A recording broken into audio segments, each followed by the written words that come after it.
ঢাকা থেকে ছেড়ে আসা নীলসাগর এক্সপ্রেস ট্রেনটি বগুড়ার সান্তাহারে আজকে দুপুর 2টার দিকে লাইনচ্যুত হয়। এই লাইনচ্যুত হওয়ার পর থেকে ট্রেনটি এখানে লাইনচ্যুত অবস্থায় রয়েছিল। আমরা এই মুহূর্তে সে ঘটনাস্থলে অবস্থান করছি। ঘটনাস্থলে এখনও এখানে যে ট্রেনটি রয়েছে সেই ট্রেনটিকে উদ্ধার করার জন্য ঈশ্বরদী থেকে একটি রিলিফ ট্রেন এসেছে এবং রেলওয়ের কর্মকর্তারা আমাদেরকে যেটি জানিয়েছেন যে আরেকটি যে উদ্ধারকারী ট্রেন সেটি পার্বতীপুর থেকে রওনা করেছে।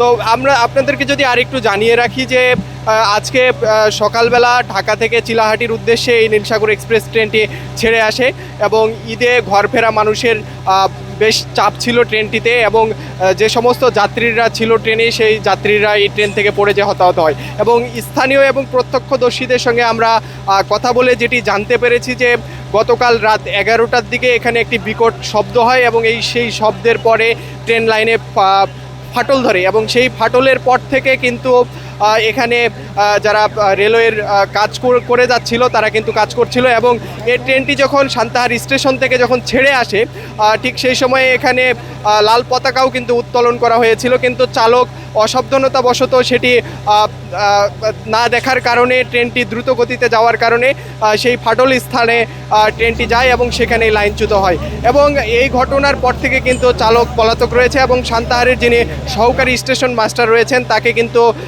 এখন তাকে কিন্তু বরখাস্ত করা হয়েছে। RICL TMX, যুগের পর যুগ স্থাপনা থাকে মজবুত। আমি যদি আপনাদেরকে আরেকটু জানিয়ে রাখি যে এখানে যে উদ্ধারকারী টিম যেটি এসেছে এখানে প্রধান প্রকৌশলী রয়েছে রেলওয়ে পশ্চিম অঞ্চলে, তার সঙ্গে আমাদের কথা হয়েছে। তিনি আমাদেরকে যেটি জানিয়েছেন যে দ্রুত সময়ের মধ্যে এই উদ্ধার কাজটি সম্পূর্ণ করা হবে এবং তারা যেটি ধারণা করছেন যে প্রায় রাত 12টা-1টার মধ্যে আর কি এই উদ্ধার কাজটি সম্পূর্ণ হবে। তো সান্তাহারের বাগবাড়ি থেকে আমার কাছে এ ছিল সর্বশেষ।